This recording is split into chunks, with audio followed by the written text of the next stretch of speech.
Okay, welcome back to Bible study. We finally got through Matthew chapter 6 last time. If you're here, get yourself an Orthodox Study Bible. Debson, feel free to grab yourself one. We're doing the Orthodox Study Bible. If you don't have an Orthodox Study Bible, it's for the New Testament, it's just the New King James Version, or whatever version you like, if you so prefer. We're on Matthew 7, so now we've gotten into the third part of Jesus' Sermon on the Mount. Now, keep in mind that chapters and verses weren't introduced to the Bible until, I don't know, sometime in the Middle Ages in the West. I don't exactly know when. But they're very helpful. They're very useful, obviously. So we have nothing against chapters and verses, but just understand that they're not organic to the text itself. Like Jesus, when he spoke the Sermon on the Mount, when Matthew put this together, he wasn't necessarily intending for it to be chopped up into chapters like this. It was supposed to be just one continuous flow, probably. I mean, within the text itself, you can argue, where should the paragraph marker have been? They didn't have paragraph markers back then. So just understand that it's better to see things. Just keep that in mind when you're reading chapters, when you're reading verses. Things are more continuous than maybe they were. Than maybe we kind of perceive them as, and that's just a total artifact of these artificial things that were introduced. Okay, so Jesus is continuing. Remember, these are Jesus's core moral ethical teachings, and he's revealing the inner dimension of the Torah, the inner dimension of the law of Moses. So Jesus says he comes to fulfill the law of Moses. I'm repeating things I've said a million times for the people who were not here before, but it's helpful. Jesus comes, he's not come to abolish the law of Moses, he's not come to abolish the Israelite law, but he's come to fulfill it. And in this case, what he means by fulfill is to teach us the inner dimension. So the Torah taught us not to kill, and Jesus taught us not even to be angry. The Torah taught us not to commit adultery, and Jesus taught us not even to lust. So whereas the Torah, the original law God laid down at Mount Sinai, it's not bad, but it's incomplete in the sense that it doesn't heal the inner man. It just regulates outward behavior for the most part. There is already an inner dimension when the Torah is laid down. It tells you not to covet and so on and so forth. But Jesus is filling it out. Why? Jesus is himself the lawgiver. Jesus is the same God who revealed the Ten Commandments and the entire Torah to Moses on Mount Sinai. And now these are, history perceived in stages. So he revealed that much for the people then, as was necessary to guide them to the point where he's bringing people now in the New Testament times. And now things are further, history is expanding, unfolding in other directions as well. Anyway, getting far afield. Okay, judge not. So these are Jesus's moral ethical teachings, and they're aimed at the inner man, the state of your soul. Judge not that you not be judged. For with what judgment you judge, you will be judged, and with the measure you use, it will be measured back to you. And why do you look at the speck in your brother's eye, but do not consider the plank in your own eye? Or how can you say to your brother, let me remove the speck from your eye? Or look, a plank is in your own eye. Hypocrite, first remove the plank from your own eye, then you will see clearly and remove the speck from your brother's eye. Okay, so this is really important, and it's all really important. But this is something I see is coming up again and again in the ethical teachings of like the great saints and fathers of the church. They take judgment so seriously. You're not supposed to judge people, because when you judge another person, you're putting yourself in the place of God. Why God? Well, first of all, because only God alone has all the information. Whenever we make a judgment about another person, we're dealing it with necessarily extremely limited information. We generally have no access to people's pasts, and we have we definitely have no access to people's inner world. We don't know. First of all, we don't really even know what's going on inside of ourselves. We especially do not know what's going on inside of other people. Therefore, a judgment is always by necessity mistaken. All right. If we judge someone and we get it right, it's only by a fluke. We always do not have complete information. So in that level, not to judge is just practical. It's a stupid thing to judge another person. That is to say, to look down on someone, to condemn someone. To judge in this case, by the way, we're saying is to determine whether someone is good or evil, or if someone, deserves something. To judge is not this. It's not judgment to look at someone committing a murder and say, hey, you're committing a murder and murder is wrong. That's not judgment. it's judgment about an action, but that's not necessarily judgment of a person. To judge a person is when you say you are committing a murder because you are an evil person, and I would not commit a murder because I'm good. That's what really judgment is. Or judgment is that you are an evil person and I want to see you go to hell because I hate you. That's judgment. Judgment is not to look at a sin and call a sin a sin. Otherwise, we would just never be able to live at all. We would just look at someone, stabbing an old lady and being like, well, that's okay, I guess. I have no way to know because Jesus said not to judge. It's absurd. It leads to this sort of ridiculous scenario. So don't be stupid. It doesn't mean don't reprove. It means reprove for the sake of healing, not revenge. I think St. John Chrysostom said that. One of the fathers said that, and I think that's really important. You have to correct people's behavior. God help you, especially if you're a priest or if you're a parent, of which I'm both. You have to look at certain things and say, you can't do that. Stop. That's not judgment. Necessarily, it can be judgments, but that's not necessarily judgment. But it depends what's in your heart, and this is what we keep coming back to. Jesus cares about the state of your heart. Do you condemn someone's actions because you want to see them punished, because you want to see them suffer, because you want to hate them, or is it because you want to heal them? Is it because you want them to be good? And that's what we said about forgiveness in one of the last lessons too. Jesus really, really emphasized forgiveness. Forgiveness is not to say what you did is good, and it's not to say that I'll forget about it either. If I know you've committed some terrible crime and you come to church, I want to bring you to Christ, but I don't necessarily want to put you in charge of anything inside the church. Or if you have a problem with stealing or gambling, I'm not going to make you the treasurer of the church. If you have a problem, if you've committed crimes against children, I'm not going to put you in charge of youth ministries. To forgive someone is to desire their good. That doesn't mean you become stupid all of a sudden. And it doesn't mean you don't remember things. But to forgive someone is to desire their good. That things turn out well for them, that they get healed, that they get the help they need, so on. Yes. So there's the exception for the judicial system where a collective people appointed to judge are allowed to judge for the greater good of society. Right. No. Because at least in principle, all the judicial system is judging actions. It's not judging people's souls. A judge cannot send you to hell. And if a judge is a real Christian, he'll say something like, may God have mercy on your soul, even if he's condemning you to death. A judge is determining that the actions you did broke the law. A judge is determining that you are a threat to society. That can be an objective evaluation. That does not necessarily mean you could be a threat to society because you had a terrible childhood, because you were abused, or because you're seriously mentally ill. In which case you can say, may God have mercy on you. You still have to be locked up because I can't let you just run around and kill people.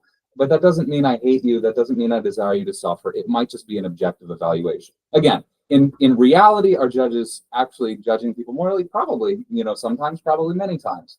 But at least in principle, a truly Christian judge would look at purely what is necessary for the good of society for me to do. What does the law say? And to enforce the law as it's written. It's an important thing for Christians. There's certain situations where you have to rebel against the law because it's openly sinful, but the vast majority of the time a Christian is called to obey the law of the land, even if it's not a Christian country. And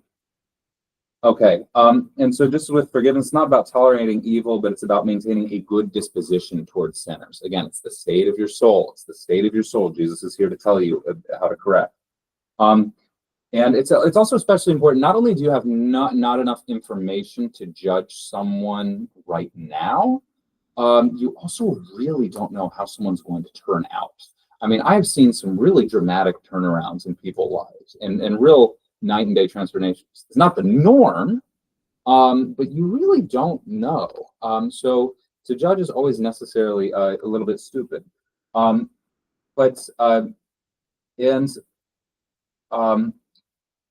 So not to judge people. I know that there's a tradition among some ascetics to not even judge people in a positive way, by the way.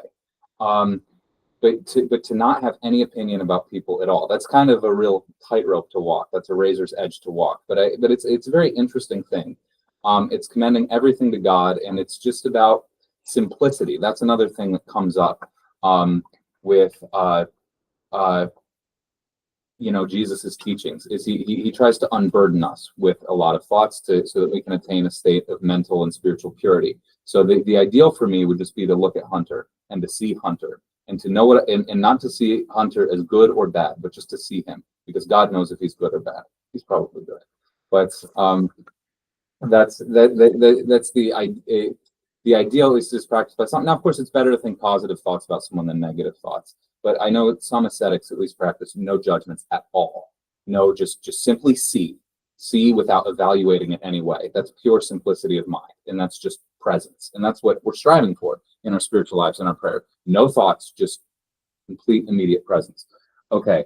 But St. Augustine also says it's especially important to refrain from judgment when something is not 100% a sin. So we said that there's some things that are always sins. Like it's always a sin to blaspheme God. It's always a sin to commit adultery, unless, I don't know, like the most totally contrived circumstances where someone has a gun to your child's head or whatever,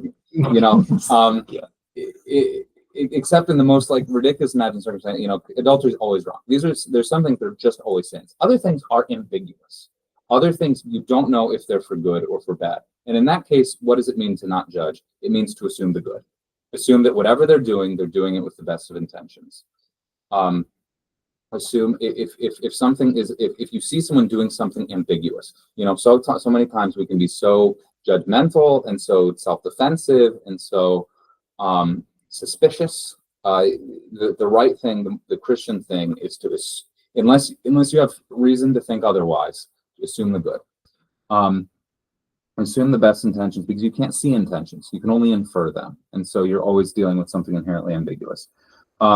And so this, again, we're coming to this principle again and again. How we treat others will be how God treats us. Remember, Jesus said, if you forgive others, you'll be forgiven. If you judge others, you'll be judged. If you show mercy, you'll receive mercy. This principle's coming up again and again and again. It's pretty easy. And this is, I put it in double scare quotes, but it's true. This is what we often mean when we use the word karma, in ordinary American parlance. In a sense, there's this whole Buddhist idea of cause and effect, which I don't know too well, and which may or may not have some resonance in real life.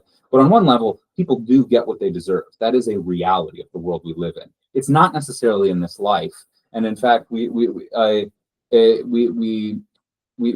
it to be such that we don't get what we deserve. We want it to be such that we get better than what we deserve. But other things being equal, without Christ intervening in mercy on our behalf, we get what we deserve. You get what you pay for. That is part of life. That is part of reality as God has structured it. Okay. And why do you look at the speck in your brother's eye, but do not consider the plank in your own eye? Or how can you say to your brother, let me remove the speck from your eye? And look, a plank is in your own eye. Hypocrite, first remove the plank from your own eye. Then you will see clearly to remove the speck from your other's eye. This is so real. I mean, my goodness. And I've seen it in my own life too. People have a tendency to notice other sins, but ignore or excuse their own greater sins. This is a sign of our sickness. I mean, I think I've even seen it like circulated on somewhere stupid like Facebook or something, but it's true. It's like you assume your own best intentions and you assume other people's worst intentions. When you do something wrong, you know that, oh, well, it was because X, Y, and Z reason. But when someone else does something wrong, you accuse them and you condemn them. And this is this is because we're sick. This is because we're not well. I mean, this is Jesus diagnosing us exactly like what's going on within us. And notice we excuse ourselves for big things, but we really get people for small things. And read this as continuous with the previous passage. This is a way in which we judge other people, but we refrain from judging ourselves very, very often. So there are, and notice that there are lesser and greater sins. There are lesser and greater sins. There's sin that's unto death, and there's sin that's not. And one of the examples St. John Chrysostom gives is how often people are ready to judge like priests and monks and stuff, and be like, look him, he's overeating, he's not holy, he's a saint. And meanwhile, you're committing adultery or embezzling or whatever it is you're doing. I don't know what you people are all up to, it's really true that people in a position of authority in the church should be held to a higher standard. But it is I've also definitely seen it, not with regard to myself, people are nice to me, but I've seen people like have told people to totally ridiculous standards, hold priests or monks or whatever to totally absurd, standards, like because they're not, floating 3 feet in the air, like meditating or whatever, that they're not like holy. It's like, come on. But that's how we tend to be. But notice how can you say to your brother, let me remove the speck from your eye, and look, a plank is in your eye? Hypocrite, first remove the plank from your eye, and you will see clearly to remove the speck from your brother's eye. Hypocrite, first of all, scary denunciation coming from the creator of heaven and earth. Very scary. But second of all, this is the orthodox path before fixing the world. Fix yourself before you fix the world. This is the orthodox path. And it's almost the opposite of morality that's of like the kind of pop morality that's out there in American society, which is that if there's an issue, you need to be involved.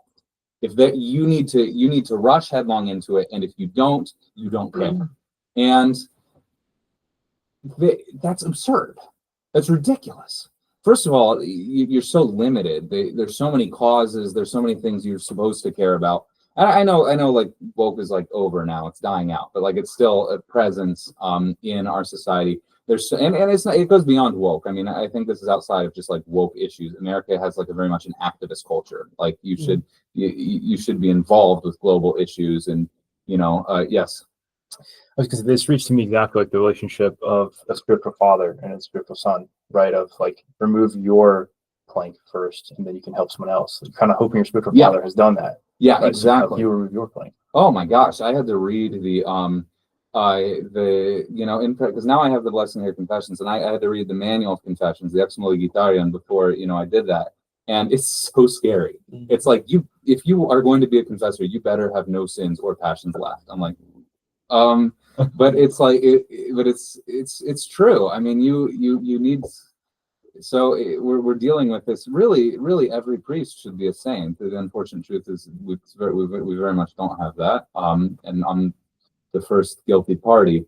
But yeah, if you want to absolve other people their sins and you have all these problems, like what are you doing? There's a hypocrisy. Dare I say, there's a sort of hypocrisy inherent in the priesthood, and that it kind of sucks, and you kind of feel it, and that I'm sitting here telling people about the law of Christ when I don't keep the laws of Christ, or at least not perfectly. It's not that I've totally given up, but I definitely fail in very many ways. There's an inherent hypocrisy to that, but it's just how it has to be. That's the system God set up, and I do think there is something to. There's a degree to which people rise to an occasion. I'm certainly not a saint, and I'm far from holy, and I have many sins, but I do sometimes wonder if I wouldn't be even worse if I didn't end up a priest, if that makes any sense. I've at least kind of gotten my act together versus how I was before. I don't know. It's cool. It's like this whole linking system of everybody helping each other up. Yeah. And over and over again. That's a good way to look at it. That's a positive spin on it. The negative spin would be it's the blind leading. No, I'm just kidding. Because God's grace is present, and God's making up for what's lacking, and that's why unless your spiritual father's a total demon, you have to trust that unless he's commanding you to sin or trying to sin with you or something, you're supposed to trust that God is working through him, even if he's like kind of a dud like me. You're supposed, God is working in the sacrament of confession, even if I guess it's kind of the question I had. Is it like, say your priest is like deep into something bad, but he's still giving the sacraments, the confession, the Eucharist, like it doesn't fall under the parishioner, does it? No, it doesn't. Saint Nicodemus the Hagiorite has this vision. I'm trying to help ChatGPT to find this quote, and I can't find it, but that's because Saint ChatGPT doesn't yet know his whole corpus. But he had this vision. I think it was Saint Nicodemus the Hagiorite. He had this vision of the divine light during the liturgy, and it was just overwhelmed by the grace. But the priest standing there celebrating the mystery was black. It was just completely dark.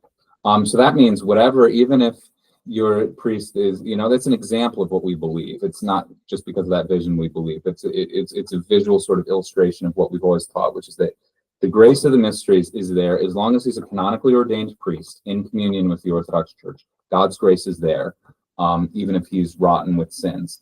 Now, it can get a little more dicey than that in the specific context of spiritual fatherhood, if he's totally corrupt and telling you to do bad things. But as far as like things like the Eucharist, or when he's reading the prayer of absolution of you, it's still a real prayer of absolution. When he's giving you the Eucharist, it's still the real Eucharist. Yeah, that's definitely true. Again, I think it's really true that priests who are, forgive me because this is true of myself, but priests who are really badly behaved, I think it comes out if they don't get their act together. I think that happens. Lord have mercy. But yeah, it's something to be concerned about. But in general, be trusting of your priests until you have a reason not to be. Emily. I just wanted to add, if that's okay, Always. that it says, after you get your plank out, then you can help your brother. And I think that it's important that that once you help yourself, you heal, because if there's a whole plank in your eyeball, you're going to be blind for a little bit. So you can't help your brother if you try to take your plank out and then immediately help your brother before healing. Then you're blind and you're going to be poking around his eye and hurting him.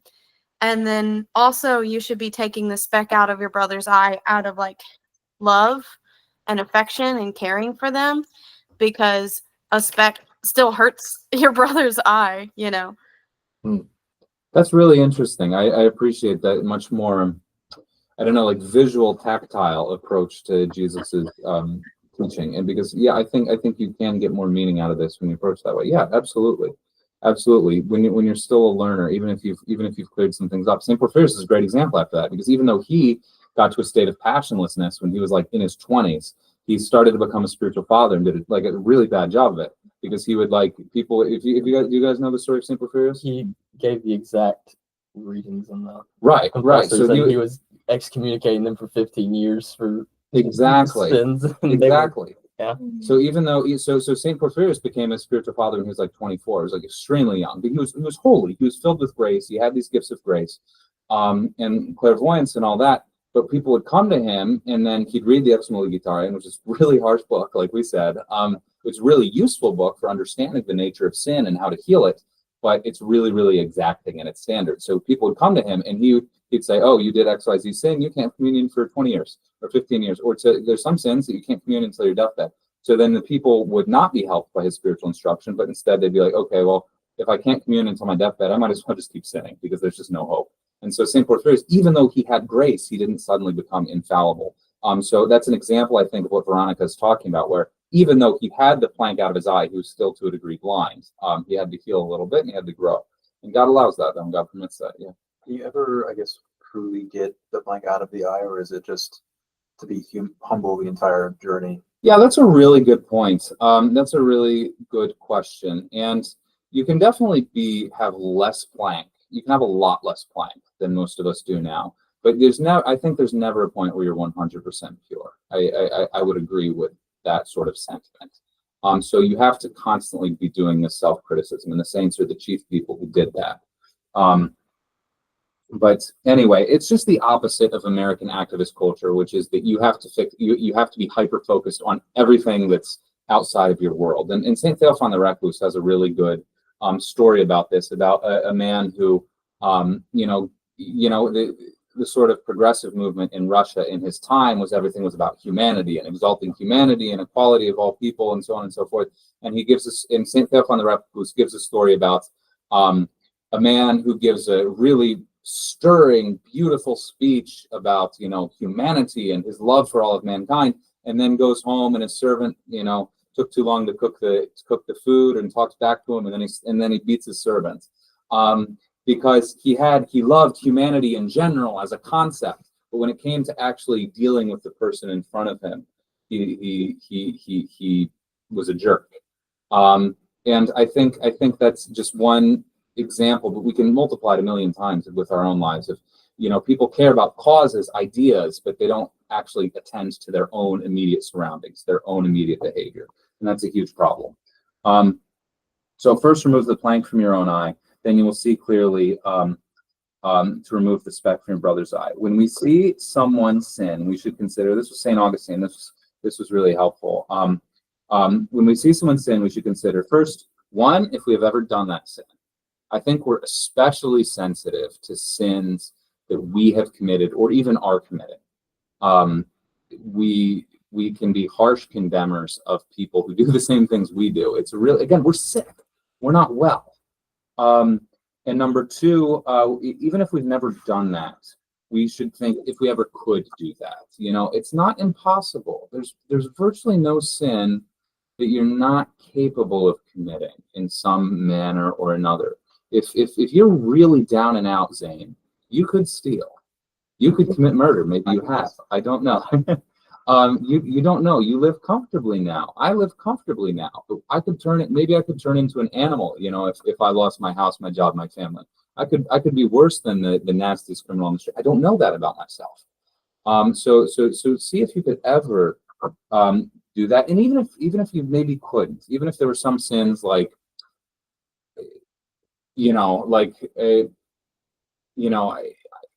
like homosexuality or something, you just could never commit that. Even if you couldn't commit that particular sin, you could still consider the fact you have a million other weaknesses that are analogous to that. So even if you yourself, you need to consider three things. If you've ever committed that sin, when you see someone sin, you need to consider, have I ever committed that sin?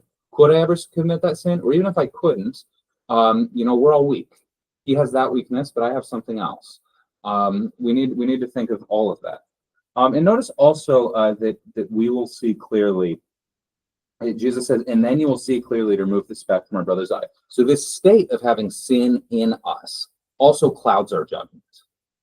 Also really clouds our judgment. We think we see everything objectively all the time, and we just don't. We are so skewed by the state of our soul. And what is Jesus about? He's about the state of our soul. If there's one thing I can keep calling you back to, the Sermon on the Mount is about correcting the state of your soul so that you can be healed internally. When you remove the sin, you will see clearly. I remember this was someone I was communicating with over email. This was just like recently, and I was really frustrated with them. And I thought I had the perfect thing I could say to tell them what's what, and I thought it was the right thing to say. And I'm a priest; I need to correct people. But I said, I don't know. I really thought it was just exactly what was the right thing to say. I was like, maybe I'll just calm down. I'll go home. I won't say this, and I'll come back tomorrow and see if there's it's like email or whatever, so I can come back later. And then I come back 24 hours later. I think completely differently. I'm a different person than I was 24 hours ago. And I'm so glad I didn't say what I said, because what I said would not have been helpful, and it was not coming from God, and was not benefit. I mean, I'm giving one stupid example from my life, but I think we all encounter situations like that. Something seems obviously correct, obviously good, and it's just not. We're clouded by our egotism. I'm clouded by my egotism, by my arrogance, and I think something would be helpful, and it's not helpful at all. It's just an expression of my inner desires. So Lord have mercy. We don't see things clearly, and we need to be humble from that. Okay. Any questions, comments, concerns about this section? Okay. Do not give what is holy to the dogs, nor cast your pearls before swine, lest they trample them under their feet and turn and tear you to pieces. This is an interesting one. What he's saying is he's not talking about material goods. The fathers are very clear. He's talking about spiritual things. We should give material things away, like our money, like whatever assistance we can offer, rather undiscriminatingly. Okay, we shouldn't give $20 to a man who says, "Hey, I'm going to spend this on heroin." But if there's ambiguity, we should give. He says, I'm down in it. So many people come up and they say, "Oh, I need a bus ticket to get back home." It's like, really, everyone misses the bus that often. But it's like, I don't know. I don't know you. Maybe you're telling the truth. If you need $5 to catch the bus, whatever. You should not be that discriminating when giving your material. It's not you shouldn't be that super discreet. It's not that you should show no discrimination, but you should not be that discriminating when giving material goods out. You should be discriminating about sharing spiritual things. That's what Jesus is talking about. So some of you have asked me before, when should I share my faith with people? And I think that's one of the big things Jesus is talking about right here and right now. People will not necessarily respond properly to spiritual things. That happens again and again with Jesus's life. You know, he's the literal Son of God, and many people hate him, and many people want to kill him on the spot. That's true. I just remember. It strikes me. This was years ago when I was in college, and I was just like starting to develop a spiritual life and so on and so forth. And this girl, we were talking, and she was just so depressed and so sad about her life. And she was just like, she sounded so down. And I'm like, oh my gosh. Well, and I guess I just started to feel like, did you try thinking about like Jesus maybe? And she just like, are you serious? And I was like, okay, fine. Like I've never been so like sad. So she was like, you know, so upset, like on the verge of tears, whatever. And then just everything drops. Like no freaking way, man. So it was like, fine. That was a lesson for me. It was just wasn't the right person, wasn't the right place, wasn't the right time. There are situations where it's just not going to do anything good. Use discernment when sharing your faith. Or people could, people could even blaspheme, and start cursing God, cursing you, cursing the church, cursing, and then nobody's a winner there. Everyone's worse off. It's not saying like you have to be like super cautious and fearful about ever talking about your faith, but it does mean be intelligent about it. I was there's an episode in the life of Saint Joseph, not an episode of life, but just the characteristic of Saint Joseph, the Hesychast. His disciples say, this man, all he does is pray 24 hours a day. It's his whole thing. You can read about it in his letters and his biography and so on and so forth. Lord Jesus Christ, have mercy on me. And yet his disciples would say, when he was around completely unspiritual people, completely worldly people, and keep in mind, this is in Greece, everyone's Orthodox, at least nominally. When he's around completely worldly people, he won't say anything spiritual at all. He'll talk about the weather, he'll talk about, what's going on, maybe not what's going on in the sense of like gossip or news, but he would just talk about worldly things. He would not bring up prayer, he would not, and that always made an impression on them, that even though this is his whole life, this is his bread and butter, if it's not the appropriate time and place, it's not the appropriate time and place. So an encounter with Christ doesn't turn everyone good. It can turn some bad people worse. Now, of course, we can take this too far in the other direction where we never share our faith and we just hide it, and that's not good either. People need to hear this, and some people respond remarkably positively, and some people get really curious, and some people it's healing for them and actually starts them. Many people end up converting to Orthodoxy because of a conversation they had with their friend, opened the door, got them in through the door of the church, or got them to look at some YouTube video or whatever. So just be discriminating, be discerning. Perhaps also, and this is also perhaps some of the fathers reading it is an exhortation not to baptize the unconverted. If someone's not 100% ready to receive the gift of baptism, then don't baptize them. If they're not going to take it seriously, because if they're going to turn their backs on baptism, then that's a blasphemy. And they've doubly condemned themselves because they didn't take it seriously. And also you as the priest, and really talking to myself, are responsible because you didn't take baptism seriously. And that's in that, well, what about we baptize babies? Well, 9 out of 10 times, if a baby grows up in a really religious household, they maybe not 9 out of 10 times, maybe like 7 out of 10 times, they turn out all right, actually, and they end up with, the number one way faith is shared is through inheritance.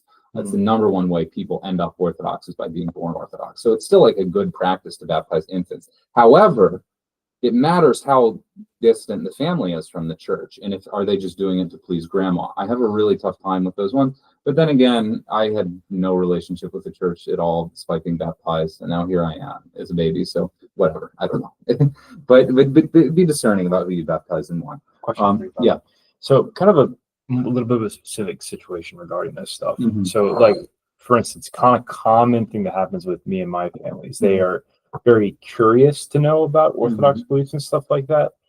And sometimes I know it's not going to be a good thing to talk about it, but they're like very inquisitive and they're kind of insist, and they're like, like, we really want to know like what is your opinion on this kind of stuff. But I know that they're not asking because they want to like potentially convert or like really listen. They just want to hear it, sort of thing. How do you navigate that kind of situation? That's well, a direct question deserves a direct answer. Anytime anyone asks you something flat out, you should respond.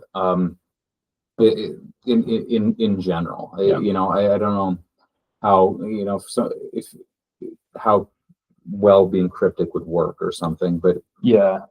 Like an example I can give is like someone in my family was talking to me about like deacons. He's a Mhm. Protestant, and Yeah. he was saying that, oh yeah, all a deacon is just serving the church. That's all they are. Mhm. And I was like, I didn't correct him. I mean, I didn't go through and be like, no, they actually have to be an ordained person. You can clearly Yeah. see an Acts that they've been have it. Like, I just didn't correct that because Yeah. I didn't feel like it was going to be the right time to do that. Yeah, sort of thing. you did right. He That's- wasn't asking. He was yeah. telling. Yeah. From the way you're telling. It Yeah, sounds like yeah. It's fine, whatever. That was my. I've had people share with me all their bizarre religious beliefs all the time because I walk around dressed like this. I think some guy who's, I don't know, probably had consumed methamphetamines told me that he himself, the guy in the 7-Eleven, was going to come again with glory. And I'm like, okay, man, cool. I did not correct him partly because I was worried he was going to stab me or something, but also because what would I've done? I said, actually, the fathers of the Council of Nicaea, it's a, have a nice day, sir. That's a sort of Enjoy the rest of your night.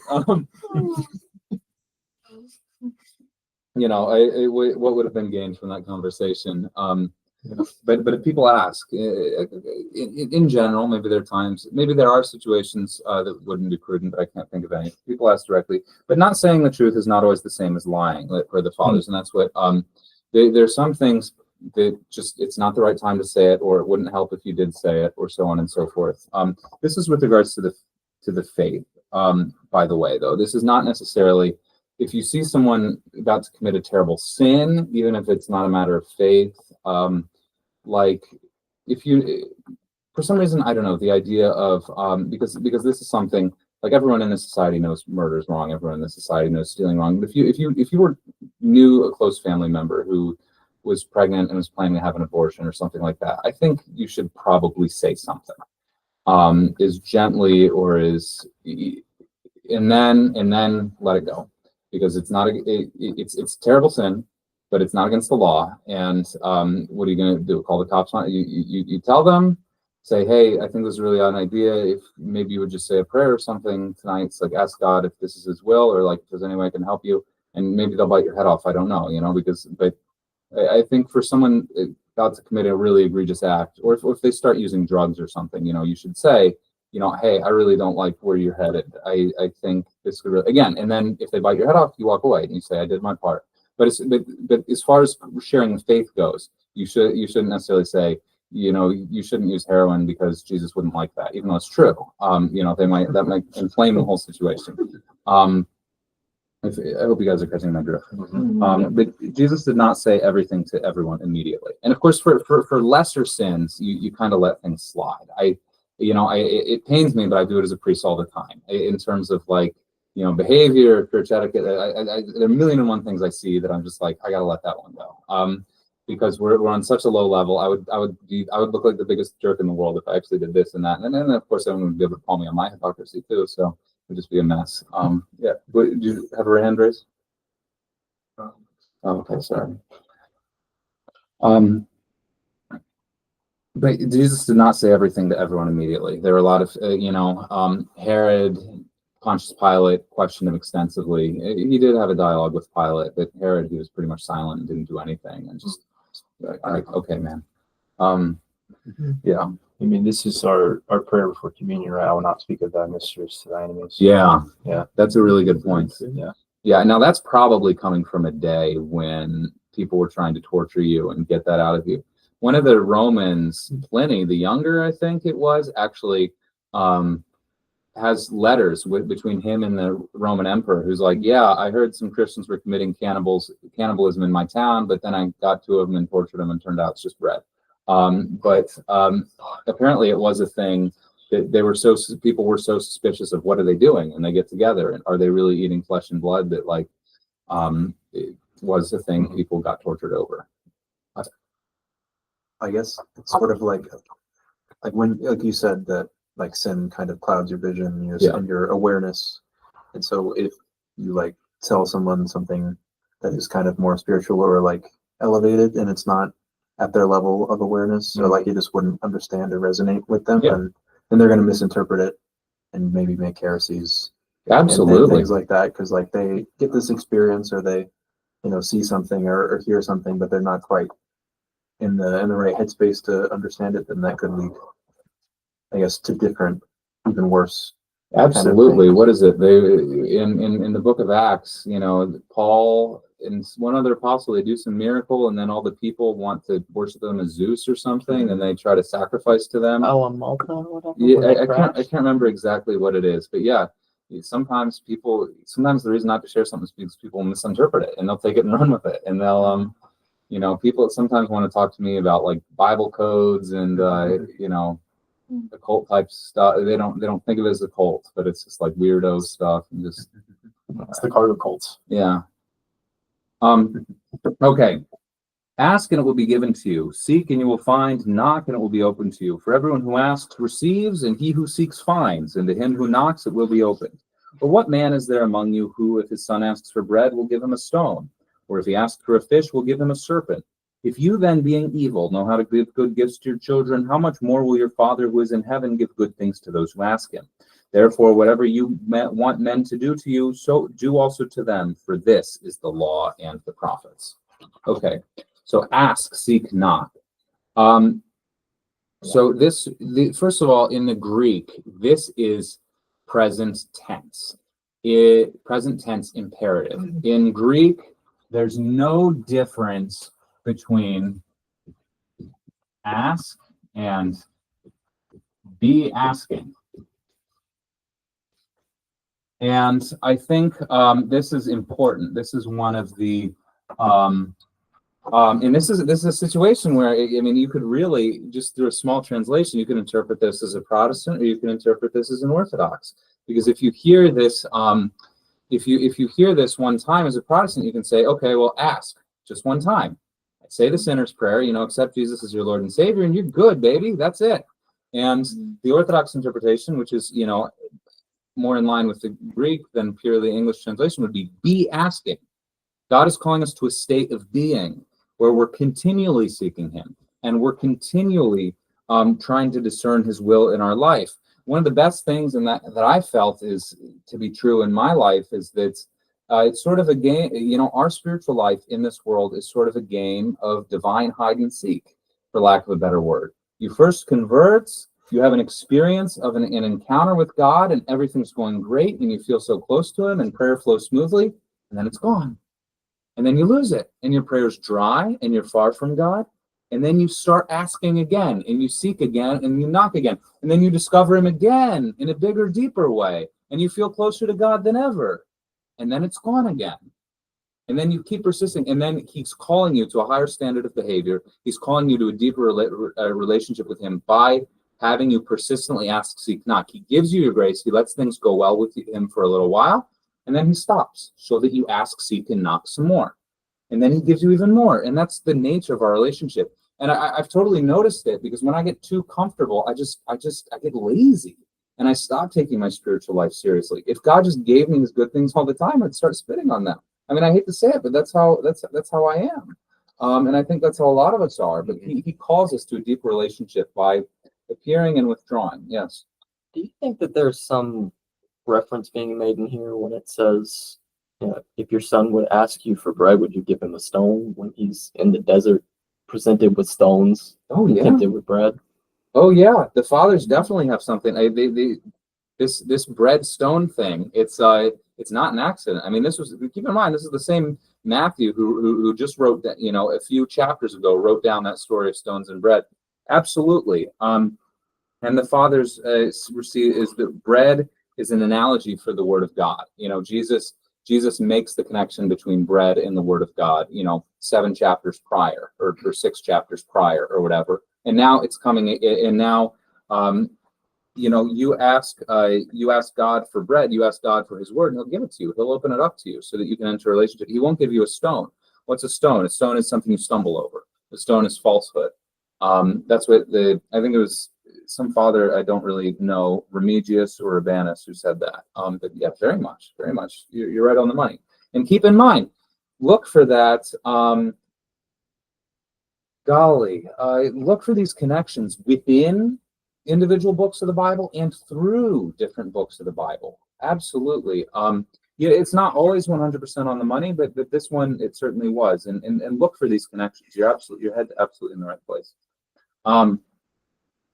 So ask, seek, knock refers to a state of being. Always be asking, always be seeking, always be knocking at his door. Because why? Because on the one hand, we have him, and it's like on the one hand, we don't yet have him. There's a sense in which he's absent from us. There's a sense in which he's missing from us, and we have to claw after him. He made the first move by bringing us here, but we have to do our part as well. Now, Jesus is primarily telling us to seek spiritual good. As he already in the previous chapter, he showed us how to pray, and actually, this was from Saint Jerome. It was such an insight that I'd never noticed before. But referencing back to the Lord's Prayer, Jesus is teaching us how to pray. What does the Lord's Prayer not say? Well, the one thing the Lord's Prayer has very little to do is with worldly things. It's give us this day our daily bread. That's it.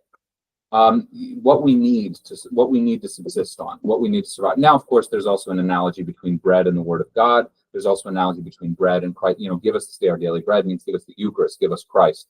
But Jesus is teaching us to pray, and when he teaches us to pray, he doesn't really tell us to ask for material things. And in fact, he says, rely on God to clothe you. Rely on God to feed you, the way he feeds the animals. Not to say don't do any work for it, not to say they should never be part of your prayers. Just the focus of Christ when he's teaching us to pray is purely spiritual. Seek forgiveness, seek the will of God, so on and so forth. So when Jesus is telling us to ask, seek, and knock, you should read this in light of the previous chapter. We should ask, seek, and knock for the kingdom of heaven on earth. We should ask, seek, and knock for forgiveness, and so on and so forth. So always read this in connection with the rest of Scripture. Again, I think that's one of the things that, again, chapters and verses are fantastic. We absolutely need them, but we shouldn't get deceived by them. That's why there are such things as readers' Bibles. I've actually never owned one, but my understanding is that they basically just present the text pretty much continually, the way it was actually written, and maybe the little tiny, chapters or something are in there, but it's I want to get my hands on one so I can try reading that way, because I think it would be a different experience and probably more organic and closer to the original.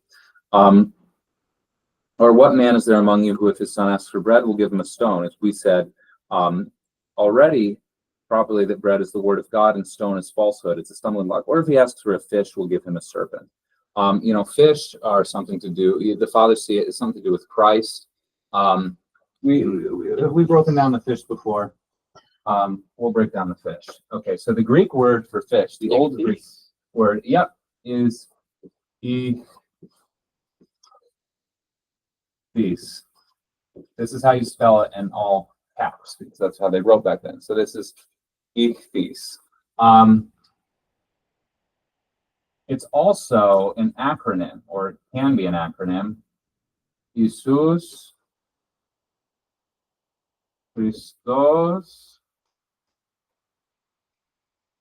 Theou Ios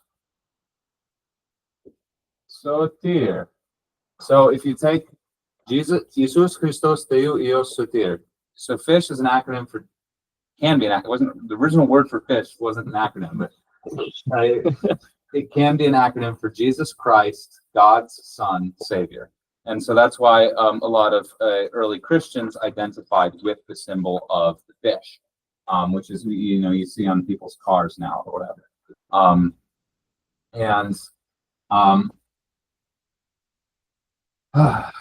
So there's an analogy, and of course the disciples were fishermen. Of course they didn't fish for Jesus, but Jesus feeds people with it's probably not an accident that later on in the same gospel he's going to feed people with bread and fish, and Jesus is talking about bread and fish right now. Again, the connections, like you noted, but the fish is being could also be related to baptism. Why fish live in water? It's an easy connection to make.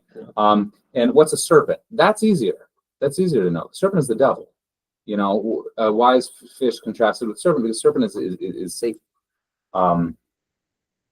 So God will not hand you over to Satan. God if you ask for baptism, if you ask for Christ, he'll give you that. If you ask for his word, if you ask to understand his word, he'll give you that. He's not going to cause you to stumble. Now, not in the sense of just, the Protestant way of just, he'll teach me how to interpret the Bible perfectly and my interpretation will be right and everyone else will be wrong. But he will be, with this life of prayer, he will lead you to greater illumination, through the church and in line with your spiritual father and all that. If you then, being evil, know how to give good gifts to children, how much more will your Father who is in heaven give good things to those who ask him? So in the patristic commentaries, they were really sensitive about this line, actually, because they wanted to make it clear God is not calling human beings ontologically evil. Human beings at their core are good. He's not condemning us in that way. He refers us, first of all, he's contrasting us with the Father. He's contrasting us with God himself. By contrast, we really can't be anything but evil, just because, the gap is infinite. The divide is completely unbridgeable. So it's only by, in the one sense, it's only by comparison that we're evil. But it's also because our hearts are inclined to evil.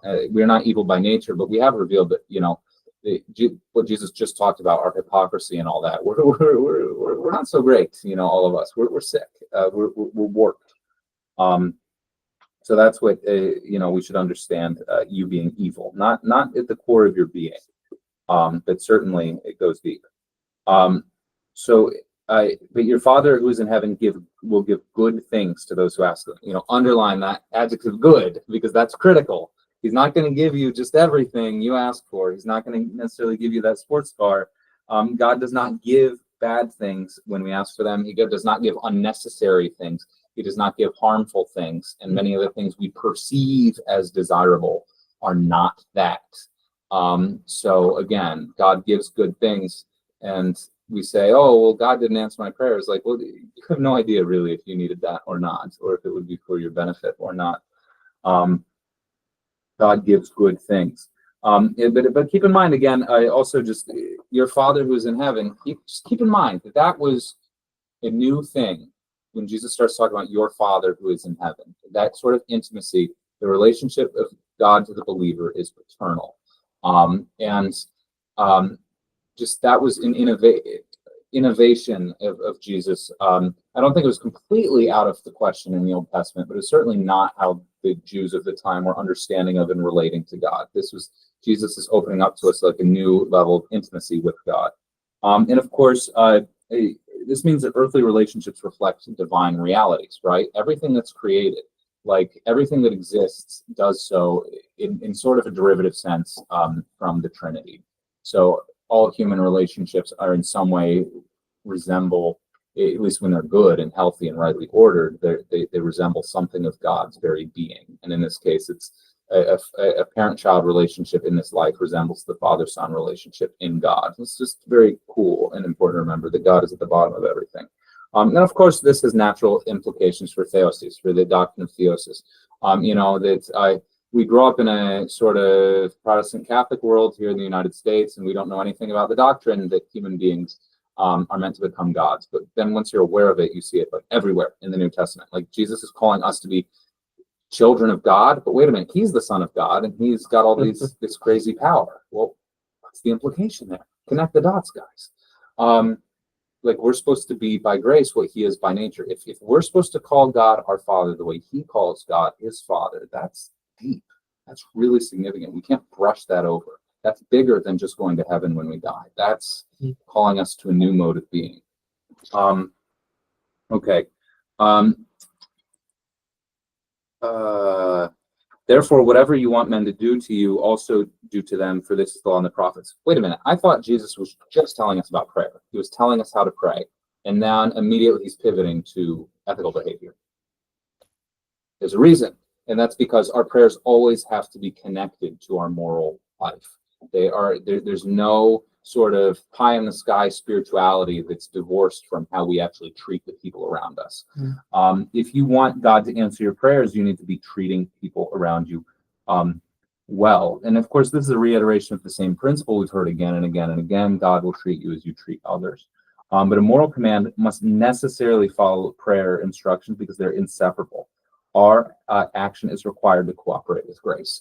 This is not God does everything, we do nothing. And this is, I've just been, I don't know, I've been like exposed more and more to Lutheranism because I've been talking to someone who's a committed Lutheran, a very intelligent person, but this is Lutheranism is a totally different religious system. It's completely different, and it's basically, I mean, I think they would treat this as like a accusation or misrepresentation, but it really seems like it's all about not doing anything. It's all about God does everything, and you are required to do nothing. And it's like I really feel that clashes with everything, and I just can't accept it at all. And it seems to have to do with like Luther's own psychological difficulties, and those arose because the Catholic Church was bad. So it's just a mess. Except the whole concept of like total depravity, Yeah, that's Calvinism in specific, but basically, yeah, Luther's whole idea is you can't get right with God on your own, so don't even try. You just have to put your trust in him, and then he'll